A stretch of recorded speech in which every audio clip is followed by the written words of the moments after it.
As you recall, when we create a relationship between tables, we do that in the Relationships window. The only other place you can create a relationship outside of that window is within a query, and it's known as a join, but it's temporary, not permanent. And so if you want to get some information here without permanently creating a relationship, to be able to temporarily join these two tables of matrimony, no kidding, but to join them so we can temporarily get the information that we want, we can do that. So I've got my book project table, and what I want to see in my query from that table are these two fields, the part number and book title, and from the book sales, the order ID, and the total number of books sold. So the purpose of my query here is to find out, of all the books that we produced and that are listed in the book project table, which ones and how many of those ones have we sold. And so I brought up my book sales table because it keeps track of all the books sold. Now to go ahead and create this join or this temporary relationship, it's just like in that relationships training video. You go ahead and you find the primary key in one field and the foreign key in another. And you can see there's the part number and part number, and it doesn't matter where you drag from as long as it's from one over on top of the other. So we can go from part number over to the part number there.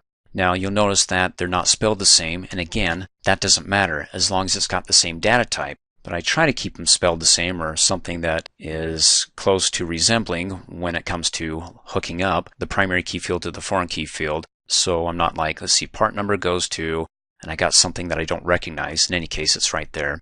So before we go ahead and create the relationship or the temporary join, let's go ahead and take a look to verify that the part number in this table, the book sales, has the same data type as the part number, the primary key field in the book project.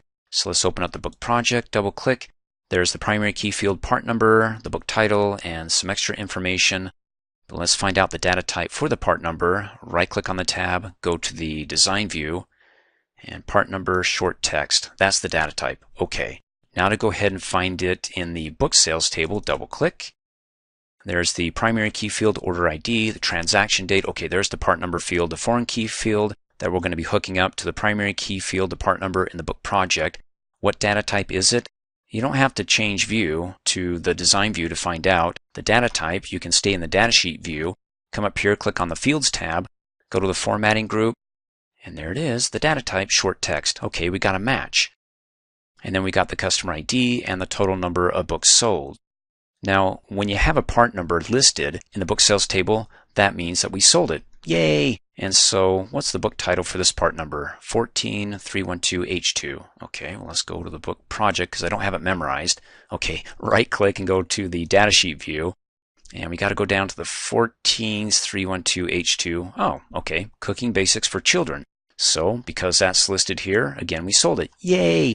And have we sold that same book more than once? Well, to find out, I just have to see if I can find a duplicate here for the part number 14312. There we go, H2. And is it to the same customer? Let's see, 3155032. No, two different customers. But we sold it again. Yay! Let's go ahead and go back to the query. And before we go ahead and click and drag to create the temporary join, now that we know that they have the same data type, let's see what it looks like without a relationship or a temporary join when we go ahead and come up here and click on the View button. Because down below, how many records do we have? Ooh, 2050. Well, that's a red flag because from the book project table, we have a total of 25, and from the book sales, we have a total of 82. So there's a red flag. Something's going on here. And then over in the order ID field, which is a primary key field, you're not supposed to have duplicates, so there's another red flag. That means that I don't have a relationship or a join, and with that one, every record from one table is combined with the second table, and I don't want that. So let's go ahead and right-click on the tab, go to the design view, and create that relationship. Quickly, let's go ahead and select part number, click and drag it, and put it over on top of the part number, the foreign key field in the other, let go. Let's click and drag, and there's your join. That's the relationship to show the linkage. Now when you create it, by default it's going to create an inner join as opposed to an outer. Well, what's the difference between the two? Well, to find out, or to actually bring up the properties of the join so you can change it if you want to go from an inner to an outer and have it all explained there, let's go ahead and to bring up the properties, you can either double click on the thin line, there's the join properties, or let me click cancel. You can right click on it, there's the join properties, or you can go ahead and delete the join and it's gone, but let's go ahead and click and drag and do it again. And let me just, well, right click, join properties, same window. So let's go from top to bottom. First off, the left table right here, the book project table, has the primary key field part number linked to the foreign key field in the right table, the part number, which is the table book sales. Now you got a total of 3 options here. By default, it's going to have the first option, which is an inner join. The other 2 are outer joins. Now it doesn't say this is an innie and these are outies, but I'll go over that in just a minute. First of all, let's go ahead and go over the explanation here that when you create the join and it's an inner join, it'll only include rows where the joined fields from both tables are equal. So where they both have to be equal, the part numbers, that's something that's common or that's between them. It's an inner thing, as opposed to something outer, which is all records from the book project, meaning, hey, we get everything from the book project and just only those records from the book sales where the join fields are equal. So better yet, let's go graphic on us here. And I'm looking at the circles that I created. Thank you. And these circles represents the tables. So this could be the book project table, and this one could be the book sales. So this is an inner join. That's an outer join. So an inner, where we have to have the part number fields be equal, something in common between the two, that's something in between them and any. Where an outie says, I'm just going to take everything I want from my side, and if you got something common with me, well, you can come on over. So that's an outer join. So 2 different outer joins. You can have it from table A, where it includes everything here, or the book project table as the example, and just include only those records where the part number matches up, or you can flip it over here and say, okay, just include everything from the book sales table and only those records that match with the part numbers over into the book project table. So let's go ahead and go back, and let's go ahead and leave it as an innie here, the first one, and click Okie dokie, and let's take it for a test drive. Come up here, click on the View button. Do I get 2,000 records? No, 82. Well, coincidentally, that's the same as the book sales table, right? Double click, 82. Let's go back to the query. Now, just because that it has the same number as the book sales table doesn't mean that it's pulling in every book from the book project, just only those part numbers where they match up. And so I could have extra books in the book project table that we haven't sold yet. You want to find out? Alrighty, let's go ahead and go back to the design view and change this, double click on it, the join properties to include all records from the book project table. So all of that, even those that we haven't sold, if there are any that we haven't sold, but let's go ahead and find out. Click OK, and then click on the View button. Hey, there we go. So, because we've got blanks there, you can see we haven't sold any for working from home using your computer. You think you get more people interested in that. Maybe they like the commute. In any case, you can see we've got the total from the book project table. 1, 2, 3, 4, any more? 5, 6, well, we got, looks like quite a few that we haven't sold yet. So that includes everything from the book project table and only those where the part numbers match up from the book sales. And then of course we can go back to the design view and flip that. Now notice that it goes from just a line to an arrow. The end point of the arrow is where it has to equal. So the other, where it's the blunt point, that means it includes all, and then it comes down to a fine point that just says only those that are equal from this part number to the foreign key field, in this case in the book sales table. When I double click and I flip that by going to 3, where I include everything from the sales table here, and click Okie dokie, that flips. So it's open-ended here where it includes everything there, all the records, and then comes to a fine point where it only includes those part numbers that are equal to what it shows over in the book sales. So when I click on the View button, we get a total of 82 records because it only includes those books that we sold. Everything from it and only those that match over in the book project, and because we've got books that haven't been sold, the part number doesn't match up and so it's not being pulled here.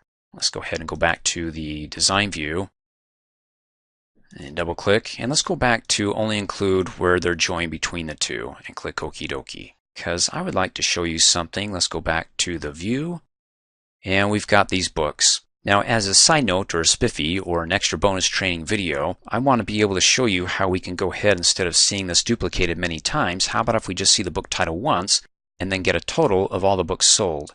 So I don't have to add it in my head here, 13 plus 14 plus 7. Oh, that's annoying.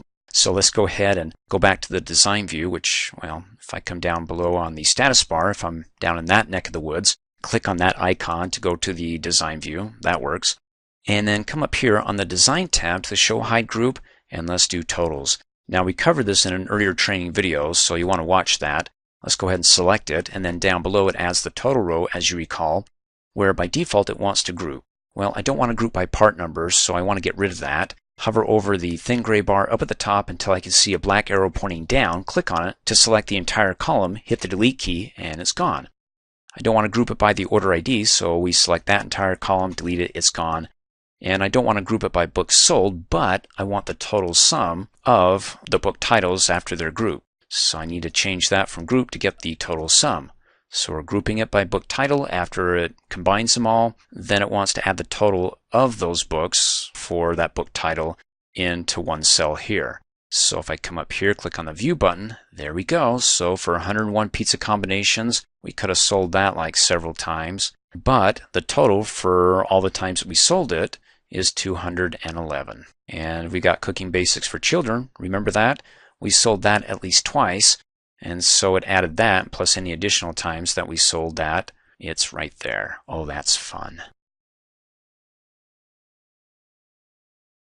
Now, how do you join unrelated tables? Let me come over here and double click on the customer names. And it says the query must have at least one destination field. The reason why it's bringing that up is because I haven't added anything from the tables into the grid below. Let's click OK. So to open it up, because it doesn't open up in the datasheet view unless it's got something to look at, you can right-click on that and go to the Design View. Oh, what a mess. Let's go ahead and clean this up. Click and drag that split bar down so I can come up here and click and drag Table out so I can see all the fields in the table so I don't have to scroll. And you can see I got nothing in the grid below. That's why when I double clicked on it, it says can't open it up until you add something down below into the grid. Now I'm looking at the book project table and the customers, and I want to be able to pull in the book title and the name of the customer that purchased that book title.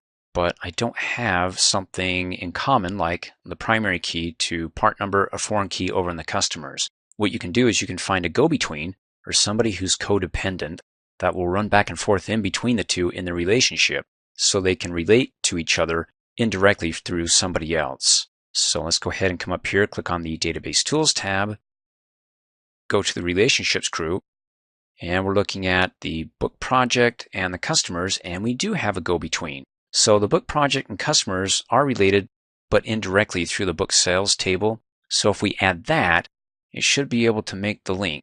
So it goes from part number to here. That's what those two have in common. But the book sales and the customers have the customer ID in common. So we got somebody who can be able to translate between the two because he speaks the book sales through part number and with the customer through the customer ID. All right, let's go ahead and close out and right click in a blank area up at the top to show the tables. And we want to go ahead and double click on book sales, close out of here. And there we go. So I can go ahead and double click book title, add it down below. And we want the customer name, and everything looks grisly. We can go ahead and click on the View button, and there we go. There's the book title and the name of the customer that purchased that title. As you recall in the previous training videos, we went over joins. And a join is a temporary relationship between two or more tables within a query.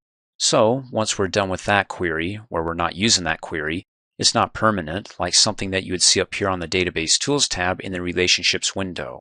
Now, a self-join is a joining table to itself. That's right, we're going to have a relationship with ourself. If you can talk good and be nice to yourself and learn to love yourself, then you can learn to love everybody. Now, the definition of a self-join is based upon fields where it has duplicate data. It's not just willy-nilly where you can take any table and join it unto itself, but it has to have fields where it has duplicate data, but in different records. So in my example here, let's open up the supervisors table, and we've got the employee ID. Now it's listed here, but also it's listed over here in the supervisor ID column. So it's duplicated, but in different records. In other words, I've got employees that are also supervisors over other employees. So the supervisor for Max Klinger is EE18. Let me go down and find the employee EE18, and it's Paul. How about Max Klinger? Is he a supervisor over anybody else? Well, his employee ID is EE01. So if I come over here in the supervisor ID column and go down to find there we go, EE01 is Carrie, and There's more down below, Mary and John and so on. So what I want to do is I want to go ahead and create a query where I can do a self-join so I can have a list of the first and last name for the employees and the first and last name of their supervisors, and not have to do this annoying lookup and go, okay, well, who's EE25? And then scroll down and it's John Doe. So to do that, let's go ahead and close out of here. And my query that I created is supervisors, double click. Now it doesn't open up because even though I have the table set up in the query, it doesn't have a field from the table in the grid where I can view that in the datasheet view. That's okay, click okie dokie. You can always right click on it and go to the design view, and well, there's the table, but I don't have a field from it down below into the grid, again where I can see it in the datasheet view, so it doesn't open up in datasheet view. Let's go ahead and hover over the split bar, click and drag that down below, and stretch open the supervisors. Now remember, it's going to be a self-join, so to do that, I got to have the supervisors table listed again or a second time. And to do that, we can go ahead and right click in a blank area up at the top to show table, find the supervisors, double click, close out, and there we go. The original name of the table and the original including 1 or +1 as it were. Let's go ahead and stretch that open. And so to be able to go ahead and create this join, I want to have this table as the employees. So when I add the first name and last name down to the grid, it's going to be for the employees and this one's going to be for the supervisors. To do that, I want to be able to take the supervisor ID and click and drag it and join it to the employee ID in the second table. So what I add from this table is going to be for the employees. What I add because of this relationship is going to be for the supervisors. As opposed to going from the employee ID to the supervisor ID, then what I add from this table will be supervisors and this will be employees. But flip that or replay the video, or let me go ahead and say it in this relationship. This is for the employees. So when I double click first name, double click last, those are the employees. When I come over here and double click first, double click last to add it down below, it's going to list the supervisors of these employees. You want to see? Alrighty. Click on the view button, and there we go. Supervisors, well, supervisor Max Klinger over these 3 employees. Now, I don't know about you, but if somebody gave me this and I came up here and I'm like, what are these labels for these columns? I mean, what is this? Let's go ahead and hover in between the 2 column headers and click and drag or double click to do a best fit on each one of those. And you're like, what's a supervisor listed 4 times? Well, we need to clean this up, don't you think? Alrighty, let's go ahead and right click, go to the design view, and let's change the properties so it doesn't say supervisors but employees. And instead of supervisors 1, managers. To do that, let's go ahead and select the table, right click on it, and go to properties. And we're going to change the alias from supervisors to employees. And then go ahead and hit enter. Updates it here, and updates it down below in the grid saying that the first name and last name is from the employees table. Cool. Let's go ahead and select that. Property sheet's still up. Change its alias. Delete that, and we'll do managers. Hit enter. Okay, it updates it there and down below. Let's go ahead and close out. Looks good. Be sure to save our work. Click on the view button and let's double click in between. Okay, there we go. Employee first, employee last, and the managers. I can breathe easier now because it makes sense when I look at it. If I was doing it for the first time, that is, and it wanted to know who's the employees and who the managers are. Now you can go ahead and tweak this a bit further if you want. Instead of having the employees dot first, maybe you just want EE first and EE last and M or man first, man last. Well, in any case, to go ahead and customize those column labels a bit more, let's right click on the tab, go to the design view, and we can do it down below in the grid. So we need to bring up the property sheet for the field down there by right clicking on it, going to properties. And for the caption, we can just say EE first. Let's go ahead and take it for a test drive. Click on the view button, EE first. Oh, that's a lot nicer, isn't it? Cool. The top value query shows only the top number or percentage of items, like you want to take the top 5 of maybe our book sales. Sound good? All right. Let me go ahead and right click on it and go to the design view, because if I double click on it, it won't pull up because I don't have any of the fields from the tables up above in the grid below, so it could show something in the datasheet view. So let's go ahead and add the fields like the customer name, double click, and also the number of books sold, double click. And then we can go ahead and click on the View button, and we got the customer name and the total number of books sold. Now I got start temps listed 3 times. Why is that?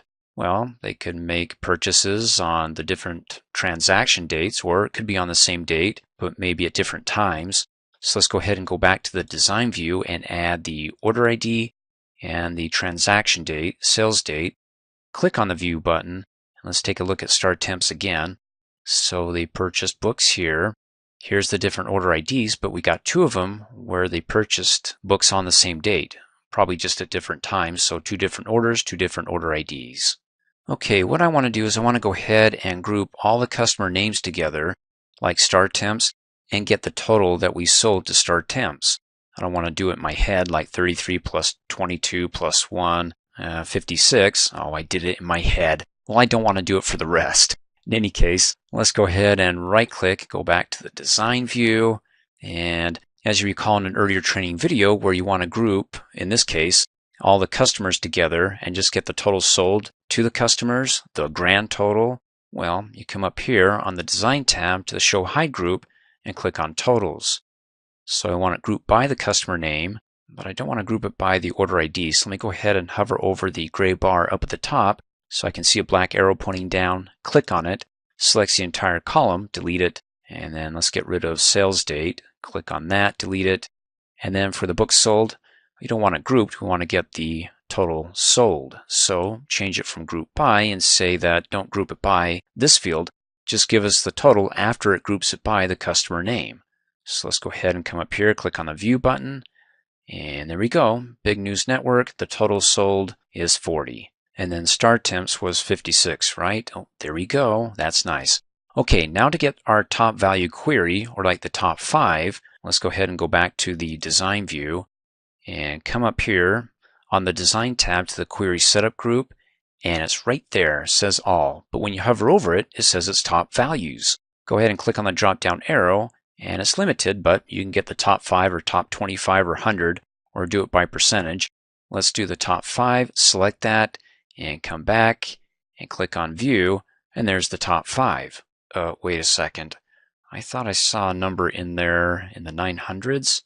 Well, let's go ahead and go back and select All, and then click on View. Now that we can see all, there it is, Roadsters, 935. How come that wasn't in my top 5? Well, the reason why, let's go back to our design view, is that after we go ahead and we select that we want the top 5, we need to come down below to that field, the book sold, and just below that in the sort field, and click on the drop-down arrow and say we want it descending. So remember, when it's descending, as far as numbers go, it goes from the largest number to the smallest. Now when it does that, we want to take the top 5 of those large numbers. Make sense? Well, let's go ahead and try it. Come up here, click on the View button.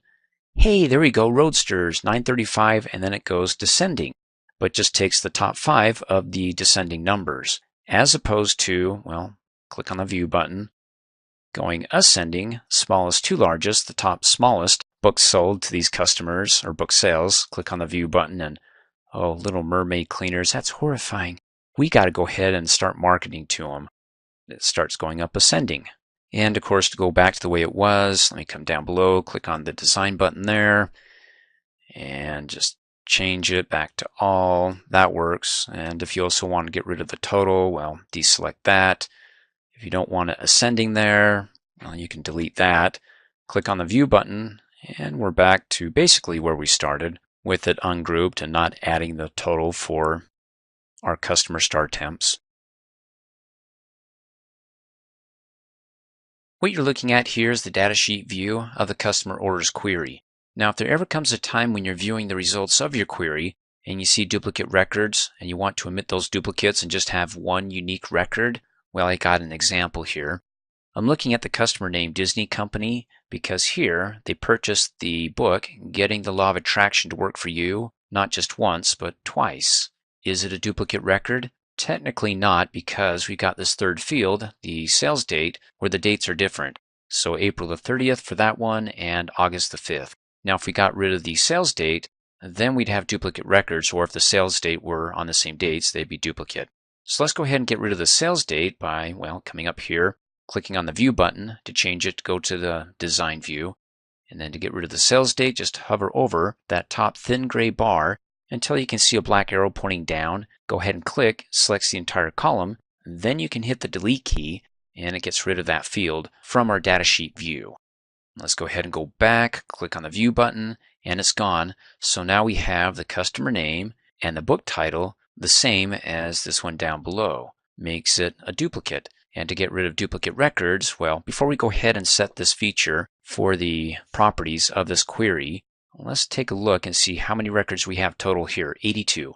So if it got rid of just this one, we'd have 81. But I bet there's more duplicates, not just the ones that we're focusing on here. So let's go ahead and come down here, click on the Design button, so you can go back to the Design View.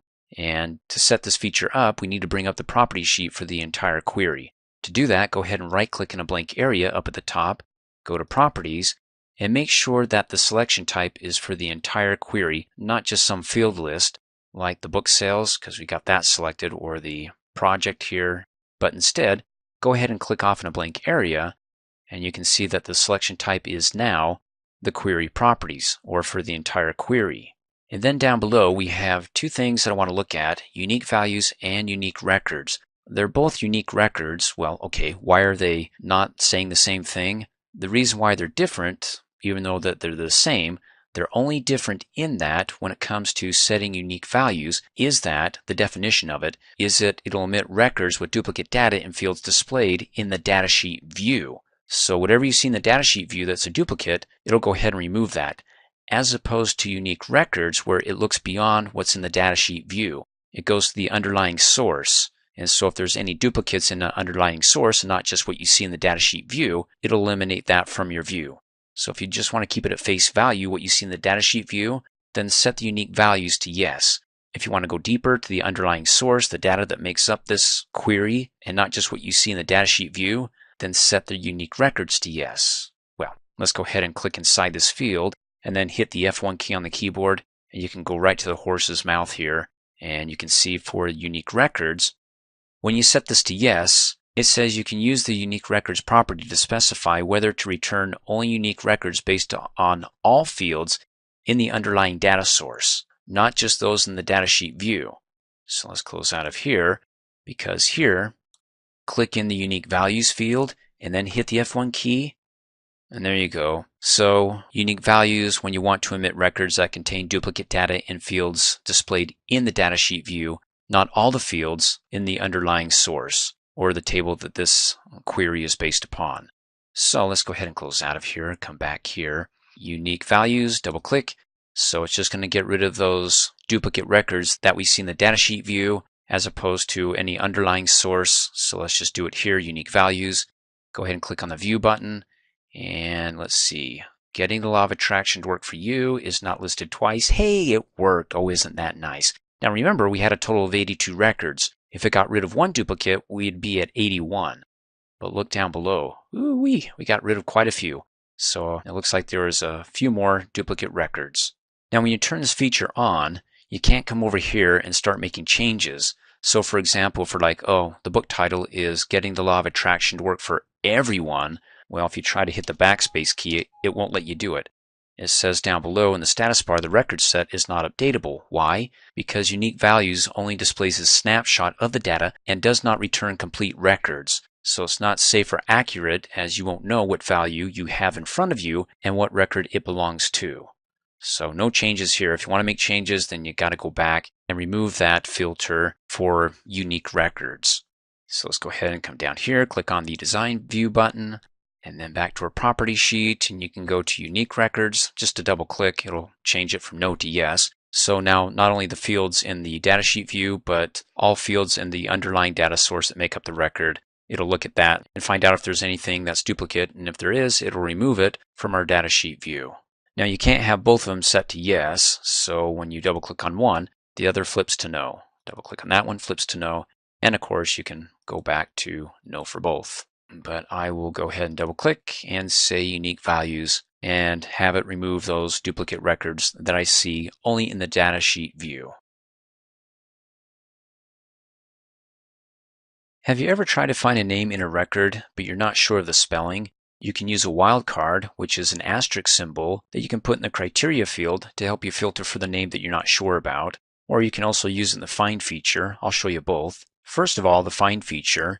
Let's come up here on the home tab, go to the find group, and we can click on find or use the shortcut keys, Control F, brings up the find window. Okay, what do we want to find? Let's say we want to find the customer name Disney Company. Now, I'm not sure if it's spelled with an S or a Z. I know it's right there, but let's pretend. So, I know it begins with the first couple letters DI, and then to help me find whatever comes behind it, go ahead and put in the asterisk or the wildcard, because what it's saying here is that it's got to begin with DI. Anything after it doesn't matter. It's wild. So let's go ahead and click on Find Next. It found the first one, and you can go ahead and keep on hitting Enter, Enter, Enter, Enter until it toggles all the way through. And it's done with the search, then it says, okay, we're good. Close out of that by clicking OK. Of course, you don't have to use the wildcard when it comes to looking for the first couple letters in your search. Like get rid of that. You can, of course, change the match field to the start of the field, DI. Click Find Next. There you go. Goes through it and just highlights DI and Disney Company. And the reason why I showed you the asterisk is because we can go at it at a deeper level. And plus, you can use it in the criteria field, not just in the find and replace. So let's go ahead and delete that search and let's use two wildcards. How about asterisk, NE, asterisk? Now go ahead and pause the video and tell me what you think is going to happen here when I click on Find Next. Okay, we're back. So what that means is that it doesn't matter what comes before or what comes after, but somewhere in the middle of the name has got to be the letters NE. Go ahead and click on Find Next. Well, there you go. There's NE. Click Find Next. There's NE. In any case, we can keep doing that in the Find box, but let's go ahead and click Cancel now that we know how to use it in the Find feature, and instead go to the Design view and put it in the Criteria field. So that way it filters for it so we don't have to keep on hitting Next, Next, Next, and go through a bunch of records, bypassing those that are still sitting there that don't meet that criteria in the Find feature. Where here, if we put it in the Criteria field, it filters out those records that don't meet the criteria. So asterisk NE, close asterisk, or to add the second asterisk at the end, hit the Tab key, and then it updates that. It says like, and then in quotes, asterisk NE, and then the last asterisk. Let's come up here, click on View, and so only those names that have NE somewhere in the middle are listed here. Let's see if it checks out. Let's see Big News NE and Network NE. Oh, there's a double bonus. And then NE for Disney. Let's see, Little Mermaid. Oh, there we go. Cleaners NE. Great. Let's go ahead and click on the View button, go back to the Design view, and let's get rid of that. And now not only does it work, like let's do DI again, asterisk, and hit the Tab key to say, okay, what I'm looking for has got to begin with the letters DI, and then click on View, and there it is, right? Let's go back to the Design view, but it also works at the other end. Let's delete that and say, okay, let's do asterisk, CO, dot, and then hit the Tab key. So what it means is that I don't care what comes before it, but it's got to end with the word CO, dot. So let's go ahead and click on the View button, and there we go. This ends with CO, dot. Doesn't matter what comes before, just as long as it ends with those three characters. A parameter query is a flexible query that prompts the user for additional criteria, instead of having them come over in the Design view and type in the criteria here. For example, if I have quite a few customers to filter for in my database, if I didn't use the parameter query, then every time I'd have to come into the Design view, enter it here in the criteria field for the customer name, run it, then enter the next one, type over it, and then run it, and so on. But with the parameter query, I can create a prompt that says enter in the customer name, and it will display the results, of course, once they type in the name. Not only that, but I can give you the shortcut keys, so instead of flashing in between view and run again to rerun the query, just use the shortcut keys and it'll automatically rerun the parameter query. Well, let me show you. So for the customer name, let's go ahead and put in a parameter query that prompts them to type in the criteria. So let's go ahead and do open square brackets. That's the beginning of the parameter. And then just go ahead and type in the statement. So enter a customer name. And then close square bracket. That's it. Hit the Tab key to make sure that Access checks your work after you exit from that field. And if there's any problems, it'll let us know. But since there wasn't any, let's go ahead and take it for a test drive. So when I come up here and click on the Run button, it opens up the parameter that says, okay, enter a customer name. Oh, all right. Well, let's see. Disney CO dot, hit the enter key, and hey, there we go. Isn't that fun? Now, you're probably thinking at this point, what's the difference? If I just go ahead and go back to the design view, I can just simply type in the name down the criteria field right there. But here's where it gets fun. So instead of doing that, because I have it set up as a parameter query, if I want to rerun the query, but this time with a different name, I don't have to go back to the design view. I just need to rerun it by, here's the shortcut keys, Shift F9. Oh, it brings it back. Okay, go ahead and type in a customer name. We'll do fall cleaning, hit enter. Oh, that's fun. Better yet, let's go ahead and hit the F5 key. Oh, that works as well. That's nice. Okay, let's go ahead and put in Disney CO period, hit enter, and it brings it up. Now, the problem that you could be running into is that if you don't know the exact spelling of the name, the customer name, because if you don't enter it in exactly as it's spelled, you won't get the results. So if I hit F5 and I'm like Disney CO, hit enter, I get 0. Got to have a little dot at the end. So let's go ahead and go back to the design view and let's tweak this. We'll make it a little bit easier on the front end user when they run this parameter query. So let's go ahead and click in the criteria field, and to change it, I don't have much room, so let's go ahead and right click and zoom in on that field so it opens up so I can see more of it. And let's do this. Let's go ahead and click at the beginning and type in like, and then the statement, instead of entering in the customer name, how about if we just say enter in the first couple letters of the customer name? Enter, let's go ahead and delete that. So if they know the first couple letters, we'll do the rest.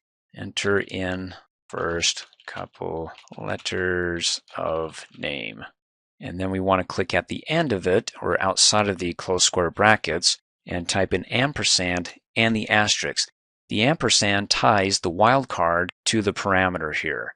So we want to make sure that whatever they type in here, we have a wildcard after it.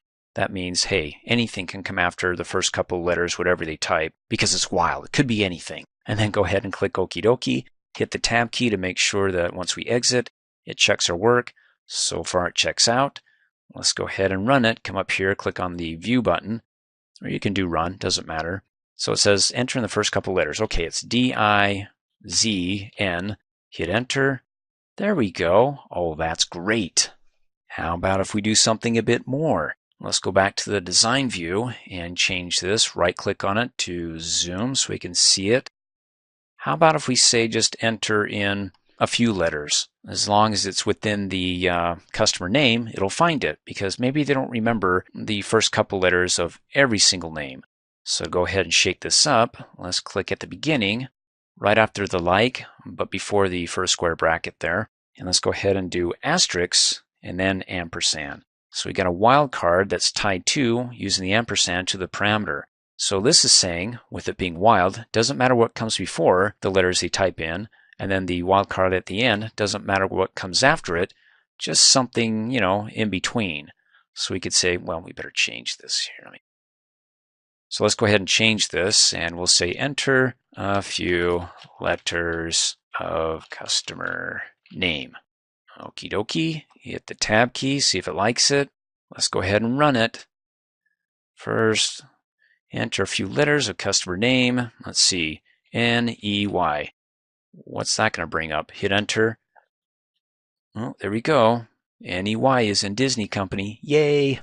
Wait, I'm not done yet. Let's go back to the design view, because what I want to do now is I want to go ahead and add the sales date. Double click on that. How does that work with dates? Well, you could enter a parameter here that says enter a date where it has to meet both conditions here before it pulls up the record. So, it's got to type in the company name or a few letters, and then also a date. But let's do something like a between date, like the start date and the end date. So when we enter in a customer name, the sales date could be between like August 1st and October the 31st for that customer, and see if we have any books that we sold to that customer during that time period. So to go ahead and enter in our parameter query, well, let me go ahead and right click on that to open up the cell so we can see more here. And let's do between open square brackets, enter a start date, colon, and then close square brackets. You don't have to put in the colon. That's not part of the coding because it's within the square brackets, but that's what I'm doing here. And then we'll type in and because it's got to meet this other condition. In other words, they have to enter in a start date and an end date. So let's go ahead and do close square brackets, enter an end date, colon, and then close square brackets. Let's go ahead and click Okie dokie. Hit the tab key to make sure it accepts it. Come up here, click on the run button, which by the way, when you're in the design view, the F5 key won't work. Let me click cancel. You hit F5, won't work. Shift F9 doesn't work. You have to be in the datasheet view to rerun the query in order for it to work. So when we start off in the design view, we got to give it a nudge and then we can go ahead and use it after the shortcut keys. So click run. Let's see, enter a few letters. I think GH is for ghost hunters. Hit enter. And then it goes, okay, enter a start date. Let's see, August 1st, 8/1/08, hit enter. And then the end date, 10/31/08, hit enter. And hey, we found something. We did have the customer ghost hunters buy some books between these dates, August 1st and October the 31st, as opposed to, let me go ahead and right click and go to the design view. Let me just go ahead and get rid of the dates and then go ahead and click on the run button and type in GH, hit enter. We had 4 records, now we have 9. So it did capture the books that they bought between those 2 dates, August 1st and October 31st. And what wasn't between those dates were these records right here.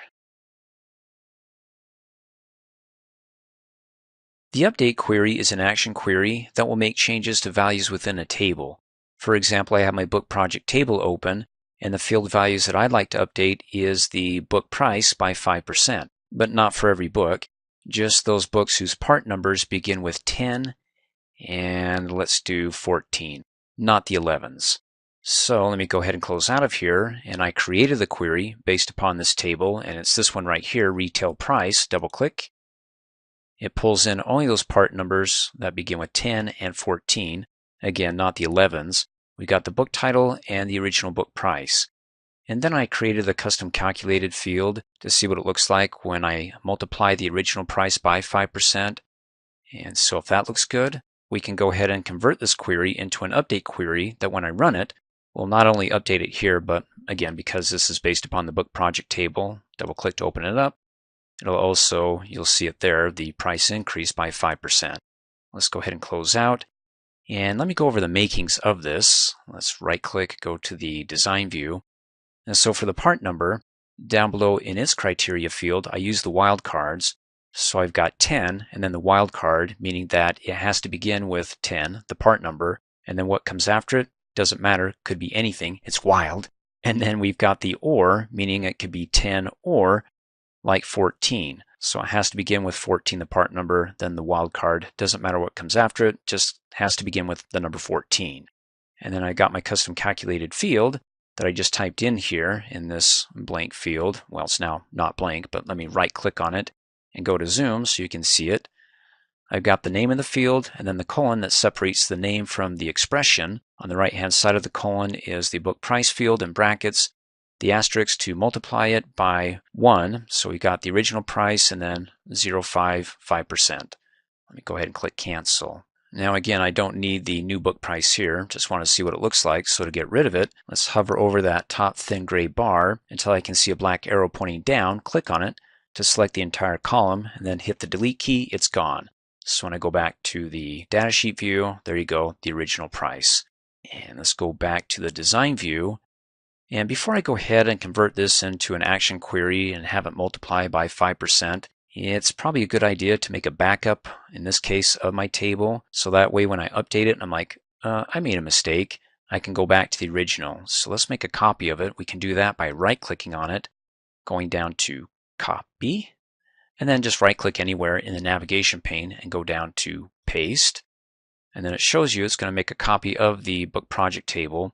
That'll include the structure and also the data. Sounds good. Click Okie dokie, and there we go, a copy of it. So if I mess this up, we've got a backup. Let me go ahead and drag that down. Those scroll bars, they so annoy me. And then let's come up here on the Design tab to the Query Type group, and there you go. Every query that you create from scratch by default is going to be a select query until you come in here and you say, okay, let's convert it into an action query, which is any one of these queries over here. The one that we're focused on is this one right here, the Update Action Query. When I select that, down below on the grid it says, fine, you want to update something? What is it? So it adds the Update To row, and we want to update this, the book price, by 5%. So let's go ahead and type in the book price field, open square brackets, BOO. After I type in the first couple of letters, you see it pulls up all those fields that are available from this table in this query, including the book title. I just want the book price. So with it highlighted, hit the tab key and it pops it in those square brackets. Then we want to add the asterisk so we can multiply it by 1.05. Hit the tab key to make sure that it accepts it. It does, and we're good to go. So if I come up here and I click on the Run button, here's the difference. When you run, that means you're going to perform an action, as opposed to just viewing it. When I click on View, it doesn't perform an action, just shows me the only field there that's going to be affected when we do an update and click the Run button is going to be the book price. So if you're like, wait a second, what were the other fields? You can go back to the design view, look at them here, or you can always go back to the select query and it removes that row. So when you click on run, it doesn't matter because again, it's not an action query, it's a select query. So it doesn't matter if you go view or run. We go back to the way we were here. And before we go ahead and click run, let's memorize one of these book prices for the book title, like basic medical billing. Is $34.50. So when we increase it by 5%, it'll not only show it here, but again, because this query is based upon the book project table, it'll also update it there from 34.5 to about 36 something. So let's close out of that, come back up here, go to the design view, and then let's go back to our update query. Now, do we have to add that expression in again? No, it remembers it. So if we're good to go, let's come up here and click on the Fun Run button, and it will perform the action specified in our query. Click on Run. Gives us a warning. It says you're about to do this, and 17 rows are going to be affected. So it already knows what's going to be happening and, well, how many rows are going to be affected. And if you're okay with that, click Yes. That's it. We're done. You want to see? Alrighty. Let's go ahead and click on the View button. You don't want to click on Run because if you do that, you run it again. I mean, you do get that prompt. You just can go ahead and click Cancel, but let's click on the View button. And it went from 34 to, hey, 3623. How about the book project table that it's based upon? Double click. Hey, 3623. It works. Let's go ahead and close out and go back to the design view here. Click on the button. Back in the design view. And if you want to keep this action query, the update by 5%, so maybe in a few months we can go ahead and update it by 5% again and so on. Well, before I go ahead and save it, remember we changed it from a select to an action, an update query. And down below, right here, you've got that icon that represents a select query. So when I come up here and I click Save, it updates it to that icon that you see right here, the update query. And you want to keep that in mind because, to me, that's more of a warning. It tells me it's an action query because it's not like the others, where the icon represents a select query. But when I go ahead and, well, let me close out of here, double click on it, it'll actually want to run it. So with the others, it goes right to the datasheet view, right? Double click. Okay, that's a parameter query. That's not a good example, but double click and goes right to it, right? So this one, when I double click on it to go, let me go to the datasheet view, it's like, uh-oh, you're about to run it. So that's not a good idea unless you want to run it without having to open it and hitting the run button, and there you go. I don't want to do it. So let me click on no. And so one other thing that you want to probably change, besides the icon, to let you know if you don't have it memorized that that's an update query, is you can rename it from QSelect, which is Q for query, and SEL for select. Is right click on it and go to rename. And then down here, we'll leave the Q there because it is a query, but just go ahead and type in UPD and then delete SEL and then hit enter. So Q query UPD for update. So that way I know it's an update query. Now again, if I go ahead and I double click on it and run it, remember the book project table, the price now is $36.23. If I go ahead and double click on it and run it, you want to do this? Yes. You're about to update 17, okie dokie. hey, it doesn't show it here. Well, of course not, because we already have it open. If it was closed and we open it up, it would show the update. But because we already have it open, we can close out and open it back up, and it would show the new book price, or since we're already here, just come up here in the records group, click on refresh, and there's the new price, 38 from 36. Let me close out. Now, if you have somebody that's click happy, that likes to double click on these things and they don't abide the warnings here, you can, of course, keep this, but turn it back into a select query.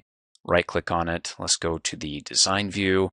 Just come up here, make it select, save it. It changes the icon. Well, it doesn't change the prefix, the name of it from an update. You can go ahead and right click and rename that, but then you have it here. And later on, when you want to go ahead and convert that back to an update, select it.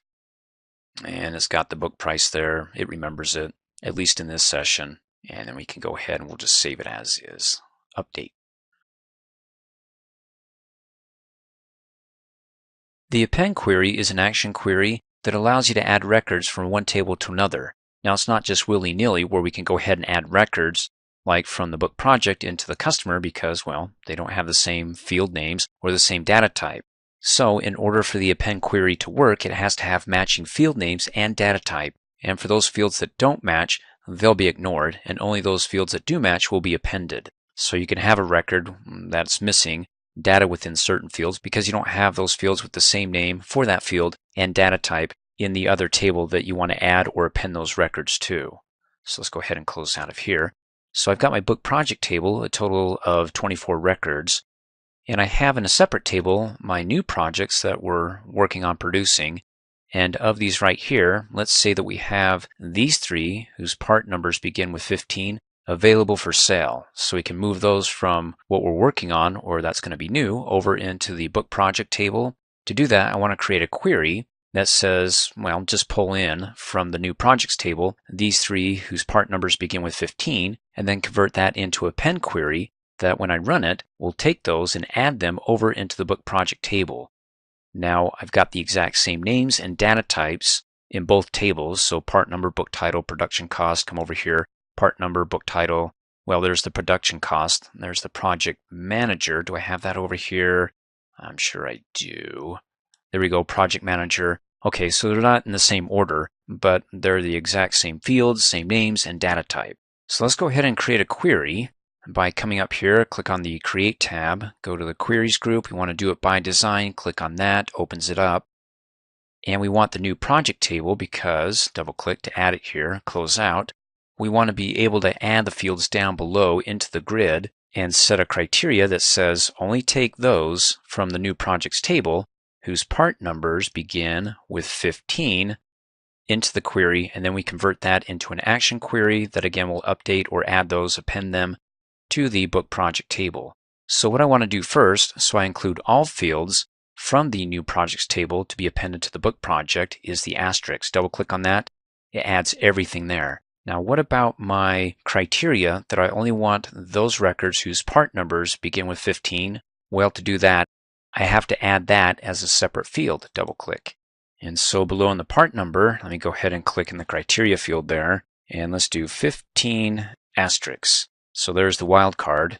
So it has to begin with the number 15, but what comes after it, it doesn't matter, it's wild. Let's go ahead and hit the tab key, and let's take this for a test drive. Come up here, click on the View button, and there we go. It pulled in only those records from the new projects table whose part number begins with 15. And you can see we've got the name of the fields, so there's the part numbers, book title, production cost, all the fields, because that's what the asterisk does.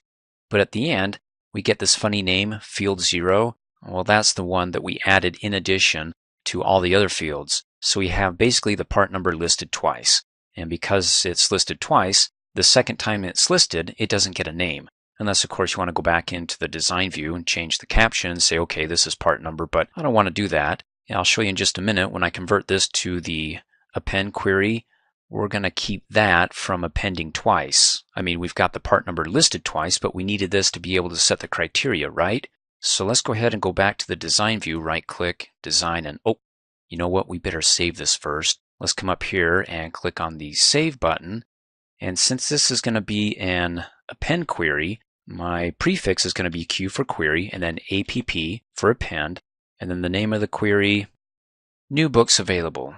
So go ahead and click Okie dokie, and it's right there.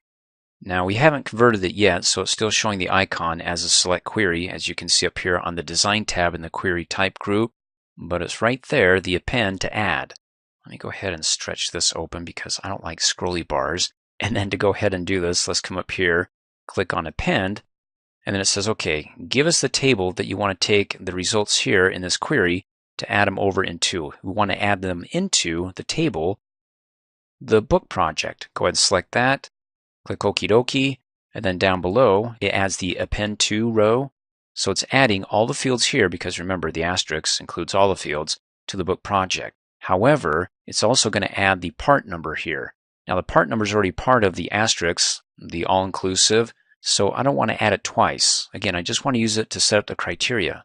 And so to prevent it from adding it twice, in the append to row, we'll do that one, but not this one. We'll just leave that blank.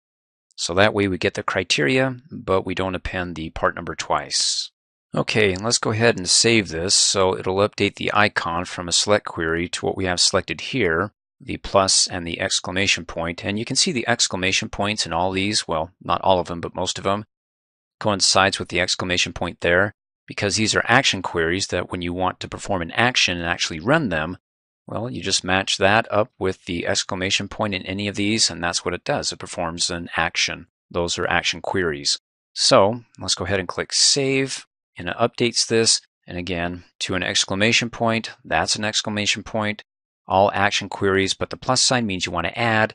And then, as we learned in the previous training video, the update is a pencil, so it's going to go ahead and scribble something to update it. In any case, let's focus on what we're doing here. Now to go ahead and run it, let's come up, click on the Run button, and it says you're about to add 3 rows. To where? Again, to our book project table that has a total of 24 records. When I say yes, it's done. Let's go to the book project table. Do I have 24 still? Yes. Where's the 3 records that has the part number beginning with 15? Well, because I have the book project table already open, I have to come up here and click refresh, and then, there we go, adds them right there, a total of 27 records. Otherwise, if I didn't have it open and I open it up now, after I did the append query, it would automatically show it and I wouldn't have to refresh it. Oh, that's fun. What about the new projects table? Did it delete it? No, it just made a copy of it or added a copy over into the book projects table. So if you want to get rid of it here, well, guess what? I've got the delete query in the next training video. And so if you want to delete them here, then, well, you can go ahead and just click in here and then come up here on the Home tab to the Records group, click on the Delete drop-down arrow and delete your records there. As you recall in the previous training video, we took these 3 records from the new projects table whose part numbers begin with 15, and we used the append query to add them over into the book project table, and they're down at the bottom right here. So I don't have any more need for them or use for them in the new projects table. So to delete them, I'm going to use the delete query. Now you could, since it's so simplistic, delete them individually here. There's only 3. And you can do that by, well, clicking in one of these 3 and coming up here on the Home tab, going to the Records group, clicking on the Delete drop-down arrow and delete the record, or you can go ahead and right-click on the row header, selects the entire row, and gives you the option to delete the record. Or if you want to do it in bulk, all 3 of them, and because they're right next to each other, just go ahead and in the row header for the first one up at the top, when you see the black arrow, click and then drag down to select all 3 rows.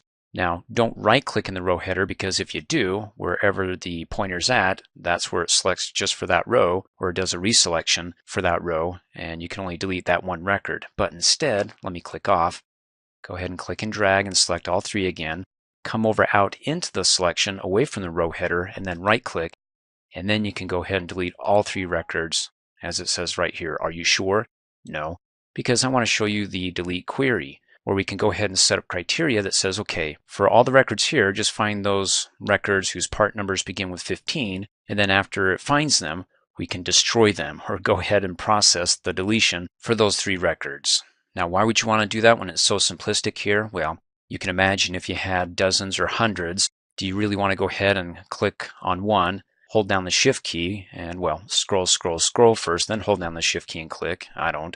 Or maybe you're going to have something more complex. Maybe you want to delete all those records whose part numbers begin with 15, 17, 25. Well, you get the idea. In any case, we're going to use the query to find what we're looking for, and then we'll update it to an action query where it's actually going to delete what we found. And we want to find these three whose part number begins with 15.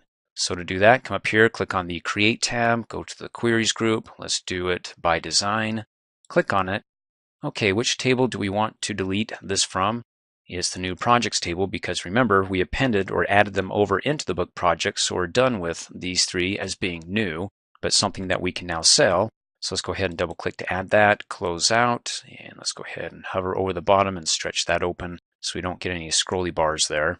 And remember, it's going to be for the part number, so we can come up here and double click to add that down below into the grid. And then we want to set the criteria for the part number where it has to be, begins with 15, and then add the wildcard, the asterisk after it, meaning that whatever comes after 15, it doesn't matter, but it has to start with 15. Let's go ahead and hit the tab key. It adds the like and the quotes around the 15 asterisks. Let's go ahead and come up here and click on the View button to see if it works.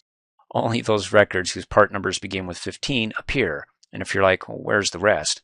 If you need to see it, that's fine. We can go ahead and right-click, go back to the Design View, and double-click on the asterisk, which means it'll include all the fields from the projects table. So when I come back up here and click on the View button, it includes all of them, as well as the part number listed a second time. So here it was first, and then the second time from all the records. It gives us a generic field 0 name. And so we're good to go. Let's go ahead and right-click, go back to the Design View, and then to change this to a query, once we found the records that we're looking for, to an action query where it's going to delete what we found, come up here on the Design tab, go to the Query Type group, and there you go, delete. Let's go ahead and select that. Updates it down below, gives us a row where it says, where do you want to delete? What that means where is where the criteria is, well, in this case, like 15, where it begins with 15, the part number that is. And then we got from the new projects table. So we're good. If we want to go ahead and run this thing, let's come up here, click on the Run button, and it says you're about to delete 3 rows from the specified table. It's the new projects table. Are you sure? It's already open. Because we have it open, well, let's go ahead and click yes. That when we go to it, it's going to show that what was once there is now deleted. Of course, if you had it closed and you open it back up, it wouldn't show you this. But because we already have it open, it wants you to know that, hey, maybe you were expecting something here, but it's no longer there. And you can get rid of that by closing out of it and reopening it as refresh, or you can go ahead and hit the F5 key on the keyboard, and that refreshes it, removes those 3 deleted items. And then, of course, when you're done, we can go back to the query and save it as a delete query, or let's go ahead and close out.